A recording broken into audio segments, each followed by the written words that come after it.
In the shadowy streets of Wisborg, Germany, a young real estate agent named Thomas Hutter is sent by his mysterious employer, knocked to the far reaches of Transylvania, to finalize a property deal with a nobleman named Count Orlok.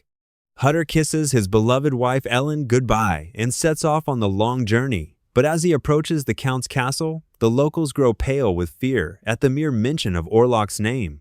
And an old woman thrusts a book about vampires into his trembling hands, a warning he foolishly ignores.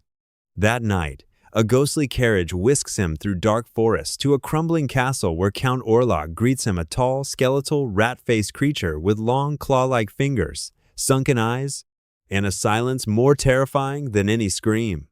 During dinner, Hutter accidentally cuts his finger, and Orlok lunges toward the blood with a hunger that sends a chill down Hutter's spine. Yet the young man dismisses it as mere oddness. That night, reading the vampire book he was given, Hutter finally understands the horror. Orlok is a Nosferatu, an undead creature that feeds on the blood of the living, and he is already trapped inside the castle. Helpless and locked in his room, Hutter watches in frozen terror as Orlok enters at midnight, his shadow creeping across the wall like death itself, and the Count feeds on him night after night, leaving 2 bite marks on his neck and draining his life away. Meanwhile, back in Wisborg, Ellen begins to suffer. She sleepwalks at night, stretches her arms toward the darkness, and seems to feel every drop of Hutter's suffering through some supernatural bond that connects her soul to the vampire. When Orlok purchases the property across from Hutter's home, he packs his coffins filled with cursed Transylvanian earth onto a ship called the Demeter and sails toward Wisborg. And what follows on that ship is pure nightmare. One by one, the crew members die mysteriously. The captain ties himself to the wheel in desperation, and when the ghost ship finally drifts into Wisborg harbor, every single sailor is dead. Only the rats and the monster remain. A plague sweeps through the town. Coffins are carried through the streets daily, and the people of Wisborg live in terror, not knowing that the source of their suffering is the pale figure that watches from the shadows of his new home directly across from Ellen's window.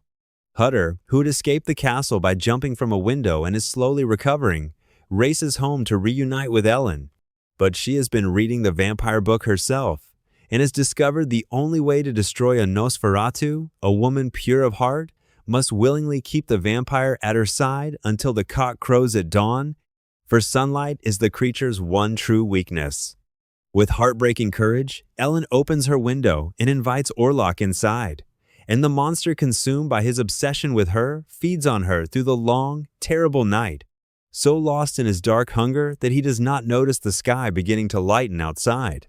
When the first rays of morning sunlight finally pierce the room, Orlok looks up in sudden, dawning horror, and then, in one of cinema's most iconic moments, he dissolves into nothing, destroyed forever by the light he had spent centuries hiding from, while Ellen, pale and breathless, dies in her husband's arms, having sacrificed herself to save her town, a heroine not with a sword or a scream, but with love, bravery, and the quiet dawn.